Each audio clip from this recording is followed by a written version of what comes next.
Buenas tardes a todos. Esperamos que hayan disfrutado del almuerzo y permítanme darles la bienvenida al panel plenario de la tarde. Continuando con esta plenaria del evento, me gustaría presentarles a nuestros siguientes expositores. No sin antes recordarles, por favor, que todos ustedes tienen a su alcance en las carpetas una encuesta para evaluación de satisfacción. Les pedimos, por favor, que tengan la gentileza de llenar la encuesta y entregarla al personaje de apoyo en sala para su debido registro. En esta sesión voy a darle la bienvenida al Dr. Ron Walker, gerente global de desarrollo y evaluación de alimentos en SGS. El Dr. Walker obtuvo su PhD en biología molecular en la Universidad de Dortmund, en Alemania. Ha trabajado durante muchos años en la industria de biotecnología dentro de compañías farmacéuticas con servicios de análisis y productos innovadores. En el año 2008, el Dr. Walker se unió a Danone como gerente global de producto de alimentos medicinales, para luego convertirse en la cabeza del laboratorio de microbiología y bioquímica y parte del equipo que gerencia el laboratorio central de Danone. Desde el 2011, el Dr. Walker trabaja como gerente de desarrollo de negocios de food testing en SGS. Gracias a su gran experiencia en análisis de laboratorios, marketing, ventas y gerencia, el Dr. Walker actualmente es el responsable global de SGS en desarrollo del negocio de testing alimentario, miembro del Comité Técnico Global Alimentario y director del Food Research and Development Center. En esta sesión también nos acompañará el señor Miguel Valero, gerente regional de la plataforma Sudamérica de Agrichem América, Sociedad Anónima. El señor Valero desempeña las funciones propias de gerente regional, llevando la dirección general de los diferentes países en los que la empresa tiene filiales, como por ejemplo Perú, Ecuador, Colombia y Argentina. Todo esto desde la Head Office en Santiago de Chile. También se desempeñó como Agricultural Development Manager en la empresa Unilever Foods en España, Frudesa. Posteriormente, en el año 2001, esta empresa fue adquirida por el grupo Bonduel. El doctor Valero es responsable del suministro y calidad en la producción de materia prima propias y de terceros. Y finalmente, en nuestro panel tendremos también la presencia del señor Tom Chestnut, vicepresidente de Supply Chain Food Safety and Quality Programs de la firma NSF. El señor Chestnut tiene más de 25 años de experiencia en la temática de inocuidad alimentaria. Anteriormente, a su puesto en NSF, el doctor Chestnut trabajó en Darden, una compañía asociada a Red Lobster, Olive Garden y Bahama Breeze, donde trabajó durante más de 20 años. En esa posición ocupó el puesto de vicepresidente de calidad total y como director internacional de seguridad y calidad de productos, liderando la implementación de protocolos de seguridad en alimentos con proveedores de Asia, México y América Latina. El doctor Chestnut obtuvo su grado de bachiller en la Illinois State University e inició su carrera trabajando en agencias de regulación en el campo de la salud ambiental. Para la primera ponencia le voy a pedir al Dr. Ron Walker que nos acompañe acá arriba para presentar la conferencia sobre aplicación de auditorías y certificación en requerimientos de la Unión Europea para la inocuidad, una mirada a la Ley Europea de Alimentos. Doctor.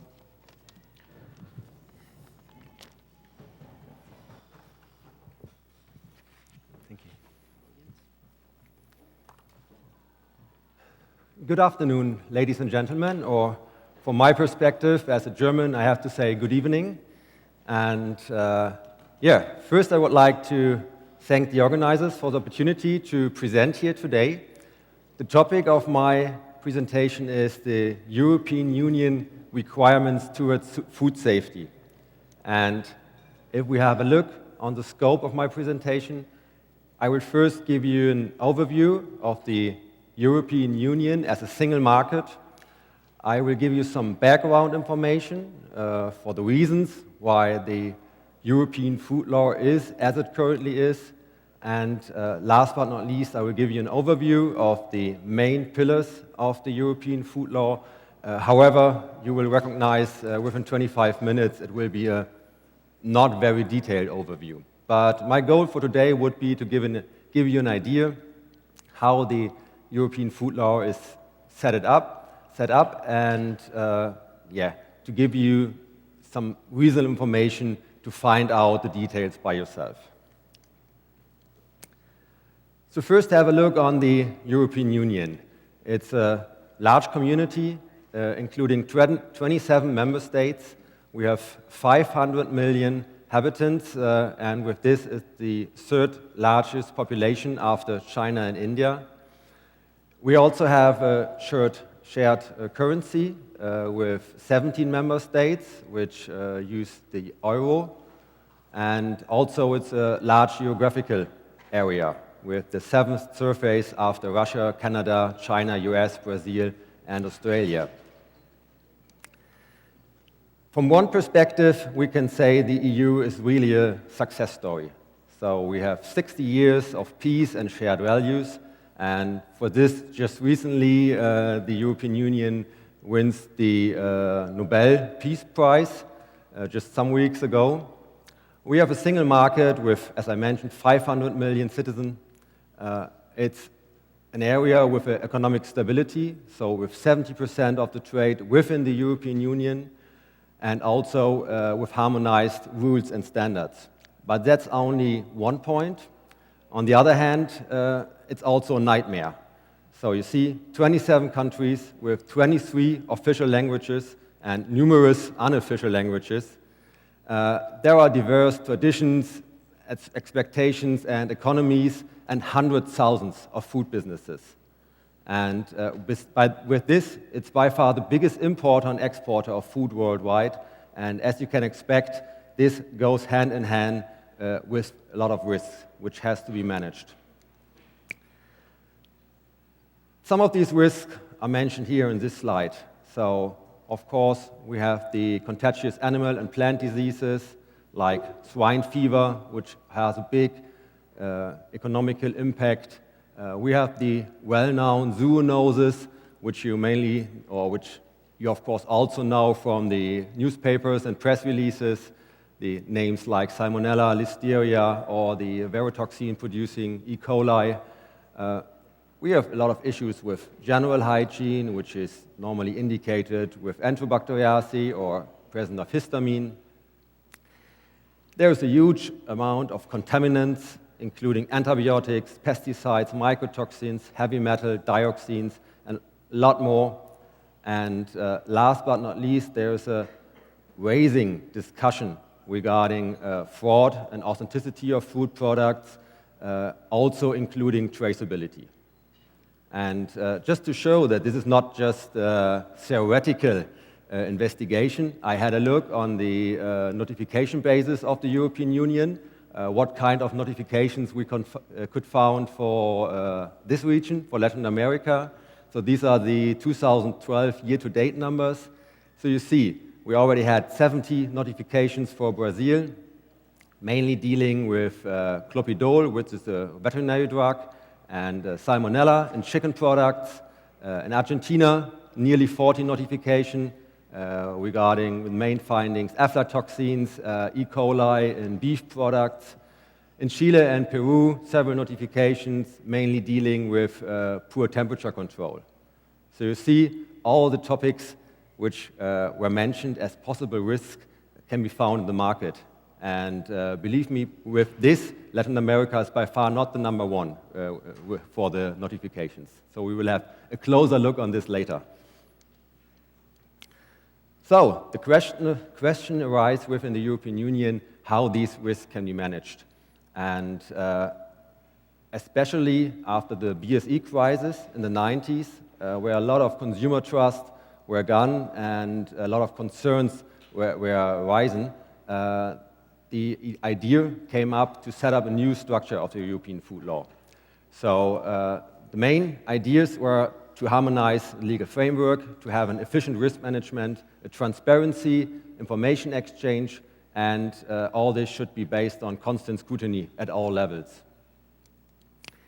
And yeah, as I mentioned, in the 90s, after these plenty of cases for BSE were detected, they started to work on the green paper on food law, which were published in 1997. Here, the main ideas and main structures were set and discussed, and it took another 3 years for simplifications before, in the year 2000, the white paper on food safety were published. And this white paper gives the guidance and the background ideas for the new food law. And it's really based on a completely new approach, which should ensure highest quality of food safety in the European Union, which should guarantee food safety from farm to fork, and as I mentioned before, a very important point was to restore and maintain public confidence in food supply, food science, food legislation, and food control. All interested parties should be involved, and better enforcement should be promoted, and all this to provide greater transparency to consumers. And you see, this is quite a nice approach and includes a lot of good ideas, but finally, this has to be set up as a regulation system. So in the next slides, we will have a look on the main pillars and see how these first approach were realized in the real world. And one point which were taken into consideration is really that the whole new food law should be based on the precautionary principle. And what you can see here is, the legal words, I would say, but mainly what it says is that the possibility of risk has to take into consideration even if scientific uncertainty persists.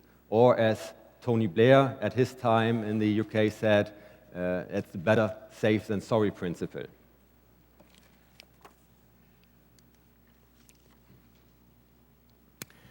So this new legislative agenda, which was set up in 2000, set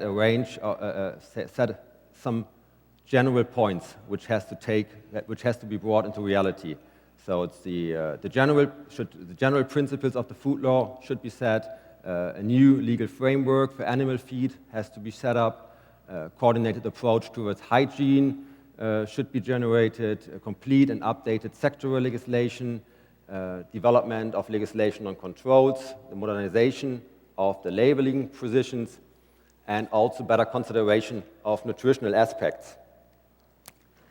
And all this was then realized in the year 2002 in the General Food Law, which is Regulation 178. And this is what I call one of the main pillars of the state on the European food law as it currently is. And altogether, these are 9 pillars, and the number 1 is setting really the general principles for the food laws, setting up the EFSA, which is the European Food Safety Authority. It's setting the rapid alert system for food and feed. This is a system where all violations against the European food law have to be published, and also the numbers I presented for Latin America were taken out of this system, and also set an import and export equivalence. And it is based really on the strategy of safety through liability, traceability, and reporting. And the intention really is to give a high level of protection of human health and consumers' interest in relation to food, and it applies to nearly all stages of production, processing, distribution of food and feed. The second pillar is dealing with animal health. And here you see the way I will present these pillars. So we have a range of main horizontal legislation.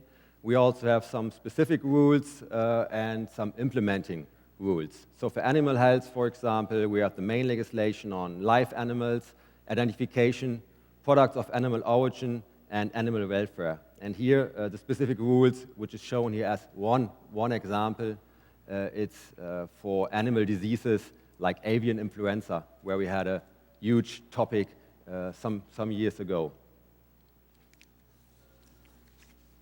The third pillar is dealing with plant health. And here we have the main legislation on the authorization of plant protection products, the pesticide residue regulation, the harmful organism directive, seeds and propagating material. And here I would like to highlight one of these main legislation because it directs mainly to my area of expertise, which is testing. So it's the pesticide residue regulation, and this framework is applicable since September 2008, and the regulation completes the harmonization and simplification of pesticide maximum residue levels in the European Union.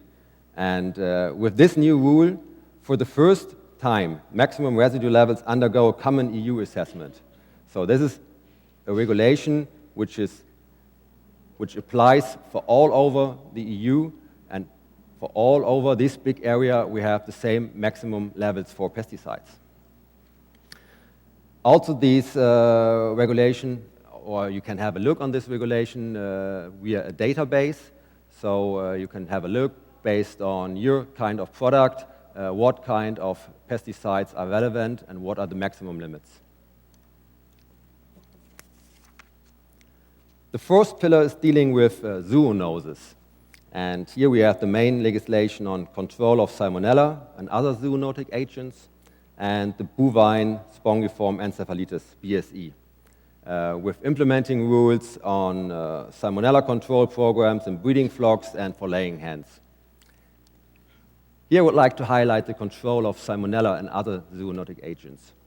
And as you might know, zoonotic agents cause animal diseases which are transmissible to humans, and what is mentioned as others in this regulation relate to any virus, bacterium, fungus, parasite, or other biological entity which is likely to cause a zoonosis. So it really covers with everything. And the regulation is describing that the main animal species likely to transmit an infection are poultry and pigs, and therefore the EU members shall establish control programs for these. And these programs have to be developed in accordance with the provisions laid down in this regulation.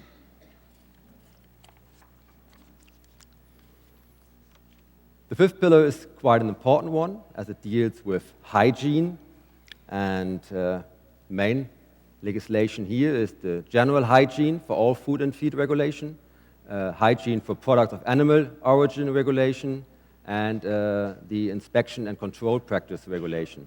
Also, we have some very important implementing rules here, which you should be aware of if you want to export something to the European Union. And this is the microbial criteria regulation, which gives you limits for the bacteria and for the specific product types, and the testing method regulation, which gives you information regarding the testing method you have to apply. But I would like to highlight here the general hygiene for all food and feed, as this is a very important and general regulation. And this regulation is laying down procedures necessary to achieve the targets for general hygiene measures for the primary production and general hygiene measures for all other stages of the food chain. Also is laying down procedures according to the HACCP principles, temperature control requirements, the microbiological criteria for foodstuff, as later on then defined in the lower mentioned regulation, maintain of the cold chain, and product sampling and analysis procedures.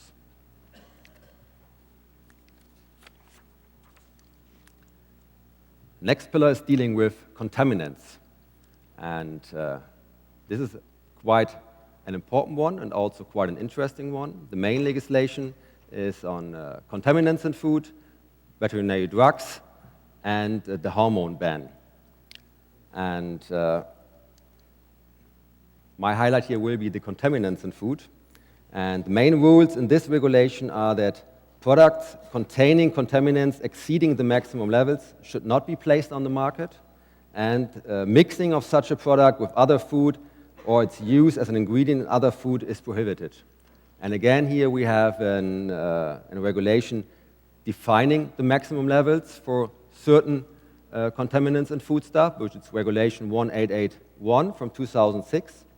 And here different maximum levels for certain contaminants are defined. For example, for nitrate, for mycotoxins, for heavy metals, 3-MCBD, dioxins, and PCBs, as also for benzalpurene. And just some months ago, an amendment was released, which was Regulation 594 from 2012, which added melamine to the list of contaminants here based on this regulation. So that's a very important update. The seventh pillar then is for additives, flavorings, and contact materials. Here we have two main regulations: the establishing of common authorization procedures for food and additives, food enzymes, and food flavorings, and the food contact materials. Here, just a new implementing rule was published some weeks ago, and this is a new EU-wide list of flavoring substances which can be used in food. This new list will apply from April next year, and all food producers exporting to EU should be aware of this. Here also an online database is accessible, which can be used to check which kind of additives or flavorings can be used for which kind of products. Labeling, a very complex and difficult topic. So we have main legislation, labeling of foods, nutritional labeling, but also there are a lot of specific rules for dietary foods and special needs, but also for all other kind of food labeling. And therefore I will go into some more detail here for this part. And for food labeling, we on first hand have the general requirements, which are laid down in Directive 2013. And first it deals with the compulsory information, which are as shown here, for example, name, list of ingredients, allergens, instruction for use, and so on. And it's defining that this compulsory information have to be on the pre-packaging or on a label attached to it, and that this information must be marked in such a way that it is easily visible, clearly legible, and indelible. And moreover, as I mentioned, the EU established specific rules regarding additives, quinine, caffeine, phytosterols, phytostanols, quantitative ingredient declaration, warning on labels, language requirements, and especially a very important topic within the European Union, labeling of genetically modified food. And finally, for a number of products, specific labeling requirements have been established in addition to the general requirements described, and especially health claims are a difficult and often discussed area here, and we also had just some new regulations in this direction. However, just to show what I mean when I said that I only can show the main regulations, so what I just mentioned as the main rules showing here, the Directive 2013 and Directive 90/496. Anyway, if you look on the rest of the numbers, these are all the regulation and rules which apply to food labeling. And any kind of points are discussed and regulated here.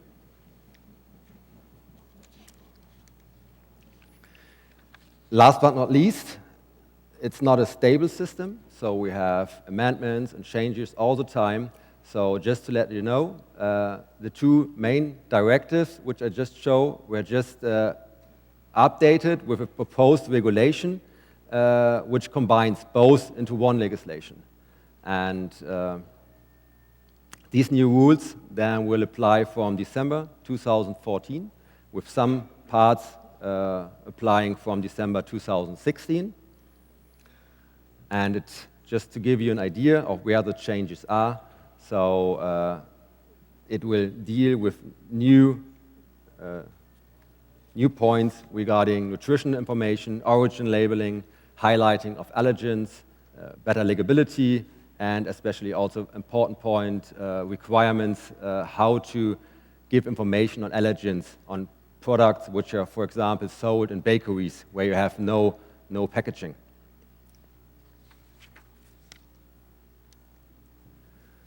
The last pillar then, which is quite important because I mentioned that the whole system is based on scrutiny, are the official controls. And here we have the regulation 882 from 2004.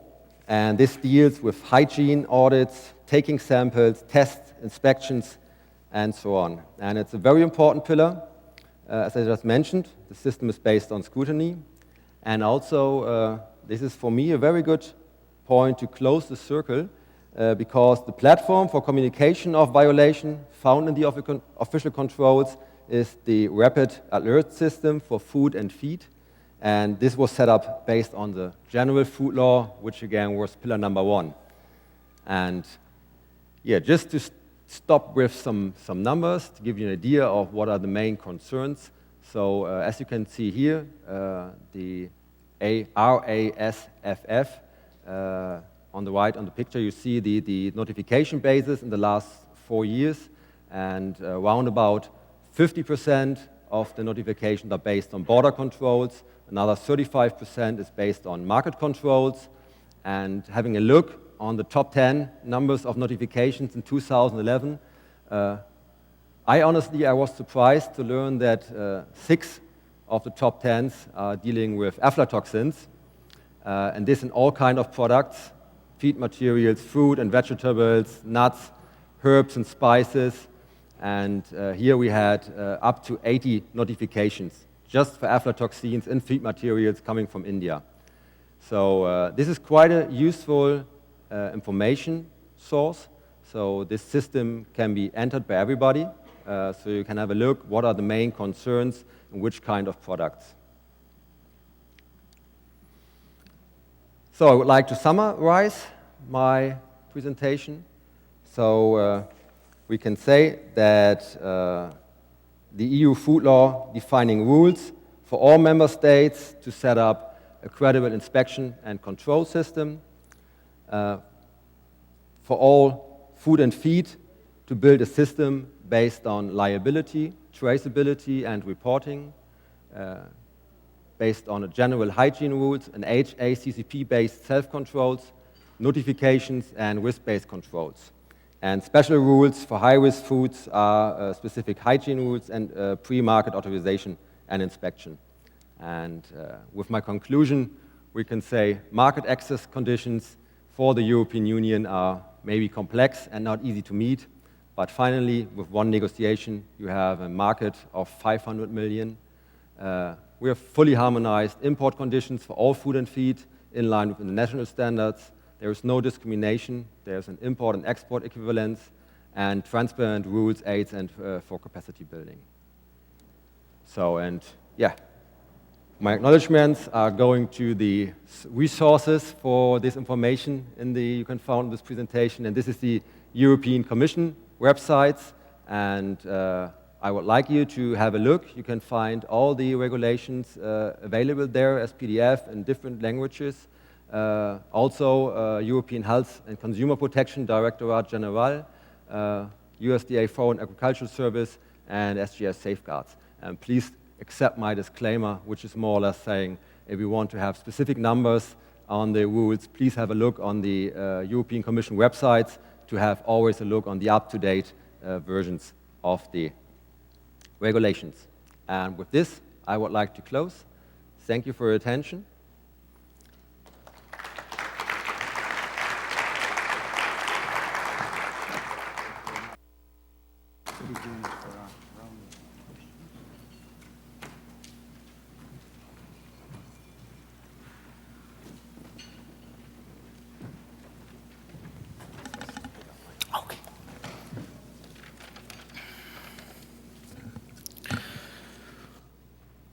Le agradecemos al Dr. Walker por su presentación y a continuación le damos la bienvenida al señor Miguel Valero, gerente regional de la Plataforma Sudamérica para Agrichem Sociedad Anónima, quien nos presentará la conferencia sobre pesticidas, los requerimientos según tipo de alimentos.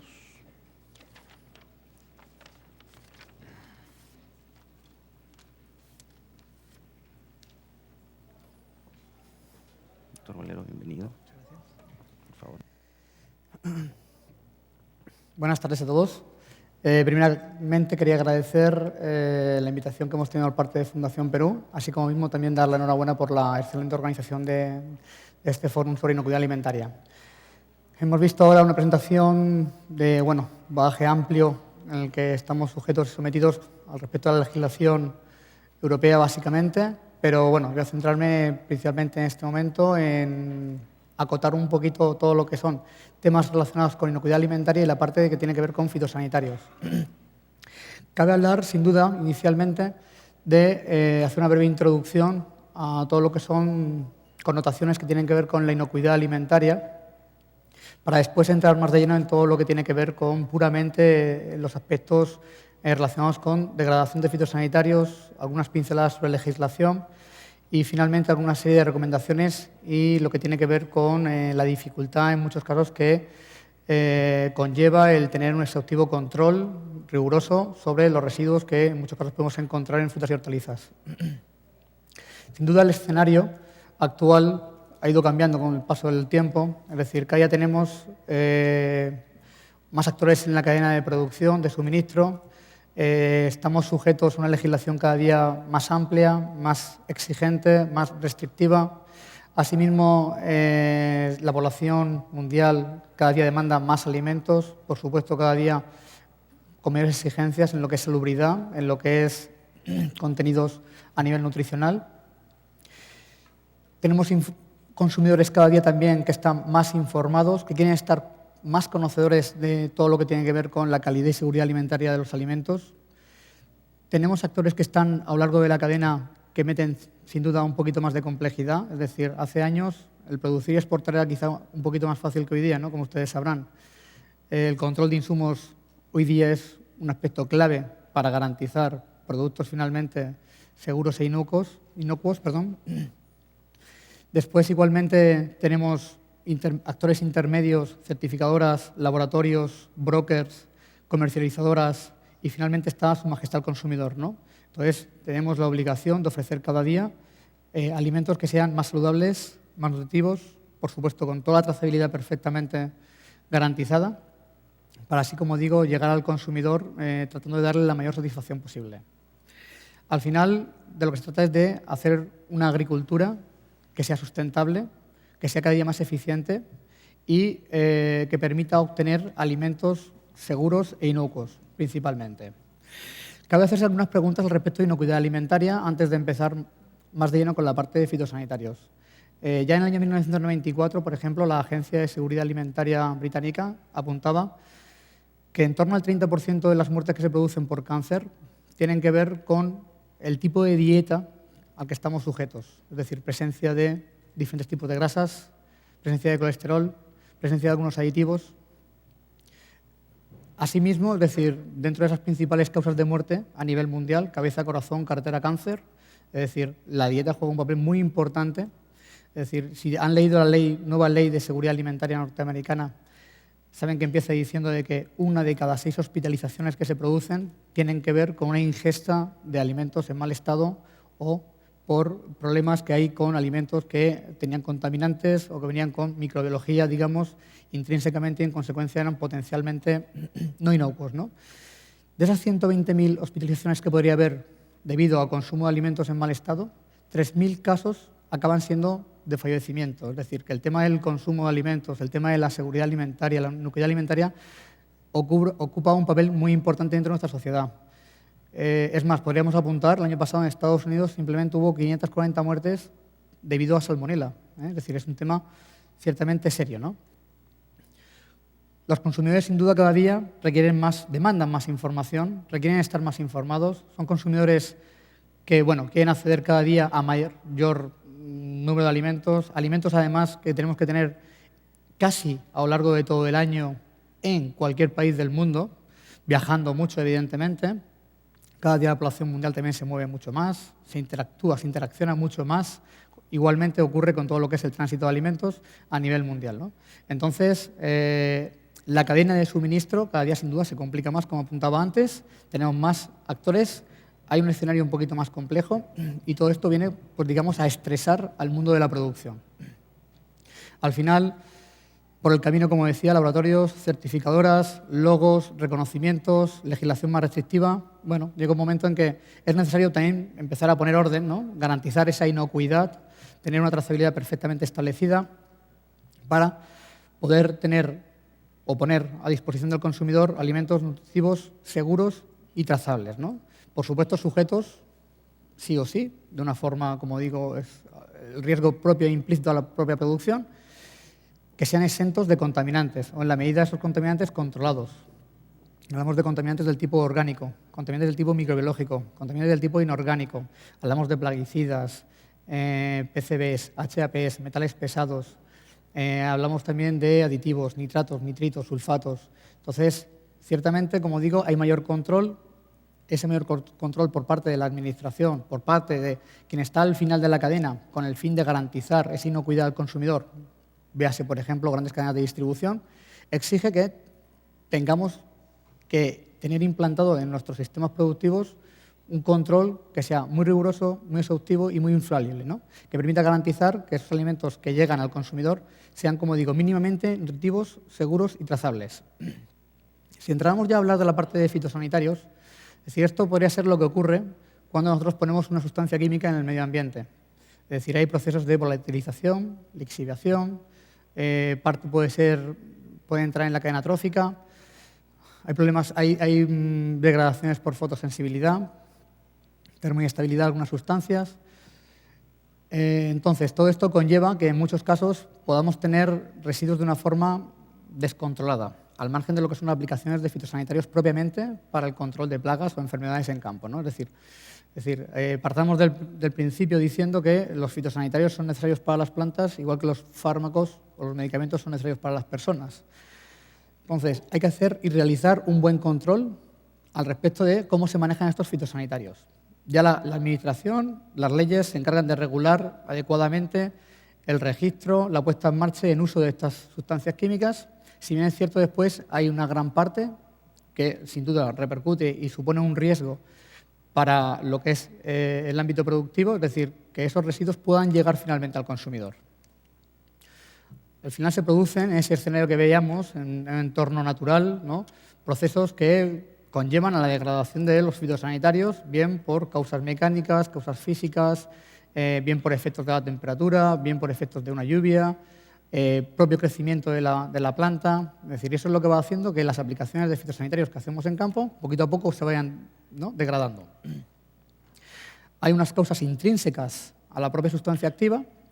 Puede ser el tamaño molecular que tiene la molécula, es decir, a mayor peso molecular, generalmente una sustancia se degrada más lentamente, es decir, hasta el punto de que una dioxina, son grandes moléculas, sustancias químicas de un gran peso molecular, tienen una degradación mucho más lenta en el medio ambiente, ¿no? Asimismo, la presión del vapor, la tensión superficial, el coeficiente de reparto octanol-agua, es decir, cuánto de liposoluble puede ser la sustancia, es decir, el comportamiento de un glifosato, un malatión o un clorpirifos no tiene nada que ver si este interactúa sobre la superficie de un pimiento, que es una superficie cerosa, bastante impermeable, o si nos lo podemos encontrar en una hierba aromática donde ahí se produce una mayor retención por vinculación a la matriz, o nada que ver si estas mismas sustancias las aplicamos sobre una fresa, una frutilla, que es una matriz tremendamente orgánica, con muchos pigmentos, muchos colorantes, muchos aromas. Al margen de las, digamos, propiedades intrínsecas de la sustancia activa que van a condicionar la degradación y que van a hacer que sea más o menos factible, más o menos fácil lo que es la degradación del fitosanitario hasta que lleguemos a un nivel cero o por debajo del límite de cuantificación, hay otras propiedades que son extrínsecas y que tienen que ver con la interrelación que se produce matriz-analito. Es decir, como os decía, no es lo mismo aplicar sobre una sustancia con alto contenido en agua que con alto contenido en azúcar. Asimismo, podemos encontrar una superficie que sea ácida o una superficie que sea más neutra. No es igual el comportamiento sobre un cítrico que sobre, por ejemplo, una manzana, ¿no?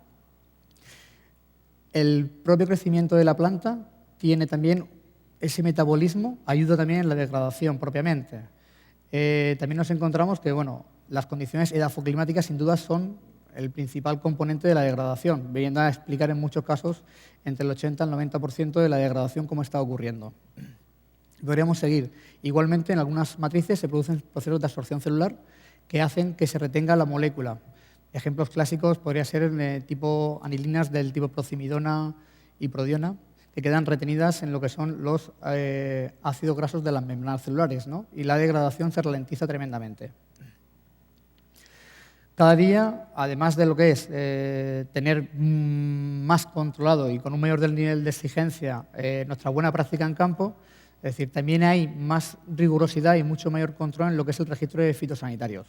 Ahí tenéis un ejemplo de todo un proceso que sufre un fitosanitario desde que se concibe hasta que llega al mercado. Es decir, pasa estrictos controles tanto en materia de producción como de ensayo.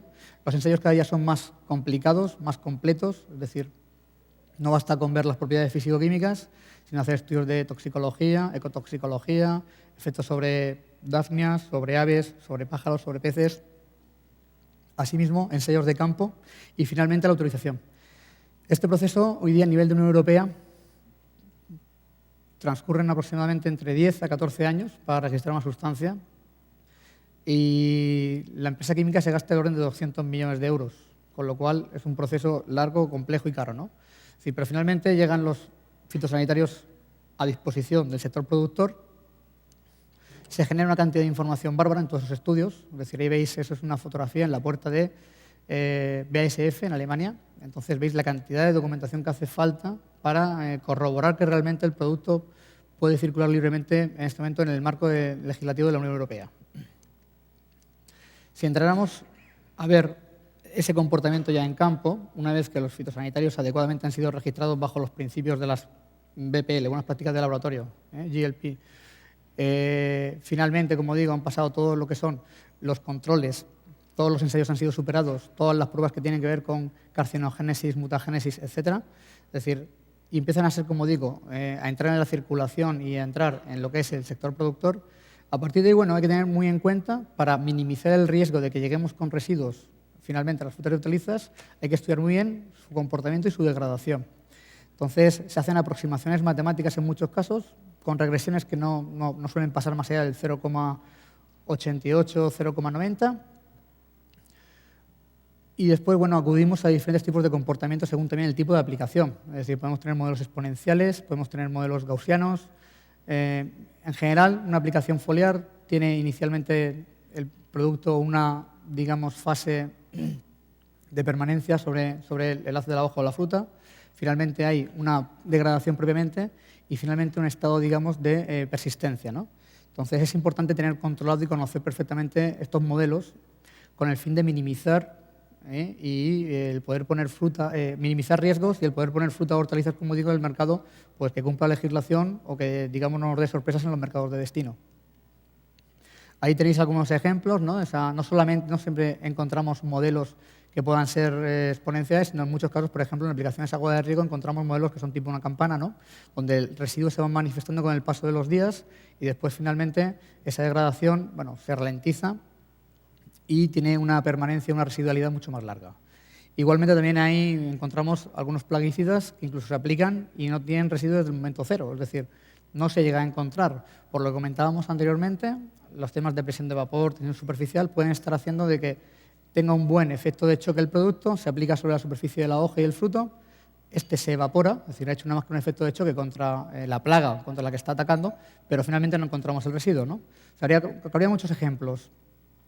También nos podemos encontrar que en un registro no bien realizado, un plaguicida se esté degradando y por las condiciones edafoclimáticas que se están produciendo, encontremos residuos incluso por encima o al día siguiente de haber vencido el, teóricamente, plazo de seguridad, ¿no? Ahí tenéis un ejemplo de una curva donde se hace la degradación, el producto es un clorpirifos, al día 7, teóricamente, era el plazo de seguridad y nos encontramos el día 8 residuos por encima del LMR. Son situaciones que se nos pueden dar, como digo, y que, bueno, obedecerían, pues, tendrían una explicación en cierta medida en base a condiciones edafoclimáticas, en base a cómo se ha hecho la aplicación, etcétera, ¿no?